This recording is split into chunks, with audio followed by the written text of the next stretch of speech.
Hello Charlestonians, this is Taylor Wilson. Did you know that your beloved city is at a significant risk for an earthquake?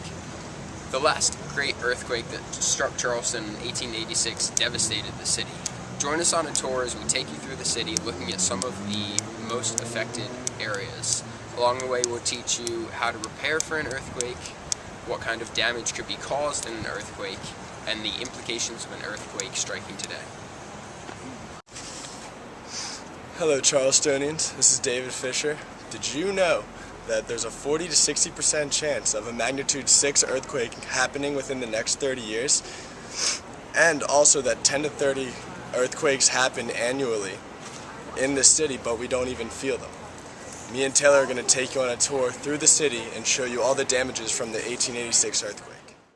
So we're standing here in our beloved cistern looking at Randolph Hall. If we take a closer look, we can see that the tops of columns from the 1886 earthquake have had to be replaced. You can notice that they're a different color, a deeper red. As we move across the building, we can see earthquake bolts. Following the pillars up to the top, we can see more evidence of having to replace things from the earthquake. Also, as well, the stairs on either side that leads up to the cistern were all destroyed, and they've all been rebuilt. There's brand new arches that have been put in, but all of this was destroyed. Here we are in front of the Thompson-Muller house on Glebe Street, and if you look to my right here, you can notice some of the earthquake bolts that were put in place after the 1886 earthquake. The earthquake shook the buildings and compromised their structural integrity, so the homeowners had to place these long metal rods running the length of the house with big bolts on either side, and they would crank the bolts down, which would pull the walls back in together and make the house safe to live in again. And if we look up a little bit above this first window, we can see some cracks and repairs where the mortar is a different color from the original mortar, and that signifies that that is a repaired spot. Onward. Alright, go. Just to show the magnitude of this quake, here are some more examples of some damaged structure to these houses, and it just really destroyed all of these houses and all had to be repaired. Here we are standing on Wentworth and Glebe Street across from Fraternity Row over here. You can see that many of these houses are crooked and they do not have too many repair jobs on them. This is because in the 1886 earthquake, wooden structures were much more likely to shift and bend rather than crack like the cement structures were. So while the houses are crooked, there's not as much evidence of repairs in the mortar and such. Okay, as you can see, we're on the corner of King and Wentworth Street, and if you look over there, you can see there's bolts all up and down this wall. Obviously this was a very damaged building, and if you look up you can even see some decorative bolts on the wall, but also still used to keep the building structurally sound.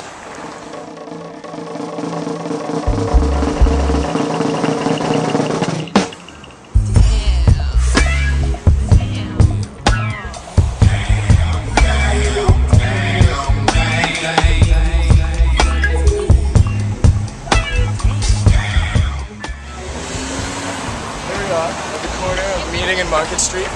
As you can see, over to my right, there used to be a building there, but the earthquake destroyed it. And that building right there is completely refurbished. And from here on the corner of Market and Meeting, everything beyond that point is on artificial landfill. So if an earthquake were to strike, it's subject to liquefaction. Liquefaction refers to the process by which saturated, unconsolidated sediments are transformed into a substance that acts like a liquid. A quick history stop here on our tour. We are in front of the Powder Magazine, which is the oldest public building south of Meeting Street in Charleston. It's called the Powder Magazine. This is where they kept the gunpowder. The walls are about 2 feet thick while the roof is very thin. That way, if an enemy were to attack it, it would blow the roof off and everything would be blown up and not out injuring people. You can see some cracks in the wall, and we're about to go around side and show you some more cracks. Here we are on the left side of the powder building. As you can see, there's 2 crosses that repaired the structural damage of this building, but it's still very intact. And as you can see, there's also cracks going up and down these walls all over the place. And over here, you can see a big swooping crack going up all the way, pretty much halfway up that building. And obviously you can see the bolts that are holding the structure of this building together. Here we are in front of the church. This church was completely remodeled, and it was finished being remodeled the day before the earthquake. It was opened, and then that day the earthquake struck. It knocked the entire church down, and they had to do it all over again.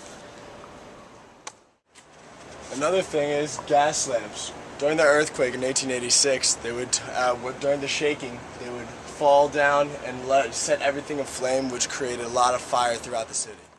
Here we are down by the market, right next to East Bay. This was one of the hardest hit areas in the 1886 earthquake due to the makeup of the land, that being artificial fill.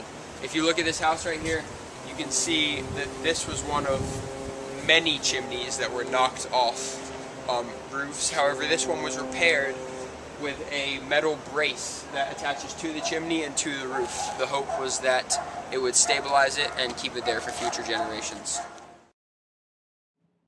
The following maps show the progression of development on the Charleston Peninsula over the past 300 years. The edges of the city have moved outward as marshy areas are filled in to create more livable areas.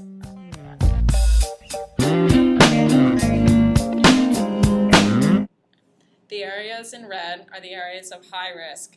Down here by Market Street, there used to be an inlet that came in, and therefore all of that area is at a very high risk of liquefaction. The areas in yellow are areas of intermediate risk where the land has not been filled with artificial fill and is less prone to total destruction.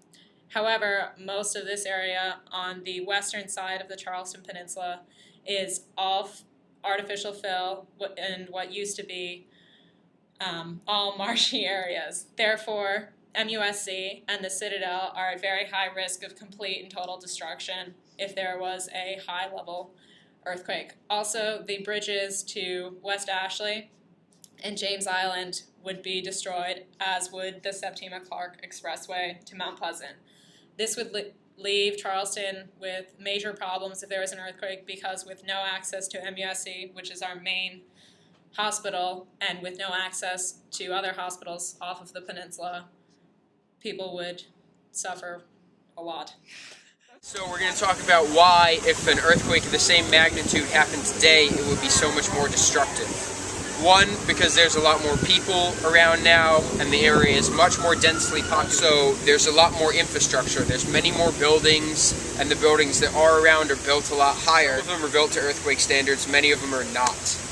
And the devastation in the streets would be horrible. Buildings would fall, fire trucks wouldn't be able to get to where they need to go. How do we prepare for an earthquake? One thing that you guys can do is make sure that everything throughout your house is secure, such as ceiling fixtures, cabinets, and top-heavy objects. Things that you need: flashlight, battery-powered radio, supply of water, and a fire extinguisher and first aid kit. Do you know what you and your family are going to do in case of an earthquake? Set up a plan and practice that plan. Okay, what to do if an earthquake were to happen? What you need to do is, wherever you are, if you're inside, stay inside, get down, take cover under a table, and brace yourself. Okay, if you are outside, stay away from the entrances of buildings, because that happens, that like debris falls off the top of the building and could seriously injure or kill yourself. So, what you need to do is get to an open area where nothing could fall on. What should you do after an earthquake happens? I'm sure you and your family is devastated. You probably just lost a house, a couple family pets, but it's not time to relax. You need to check your family members for injuries, make sure everybody's okay, and if necessary, get them to the appropriate medical personnel. You need to be prepared for aftershocks while you're doing all this. Oftentimes after one earthquake, several more less intense ones will follow. You also need to check your utilities. Gas lines may be broken, which could cause a fire or explosion. You need to check your sewer lines before using your bathroom. And if you have any questions about these, you should call the Charleston County Emergency Preparedness Hotline at 843-202-7400.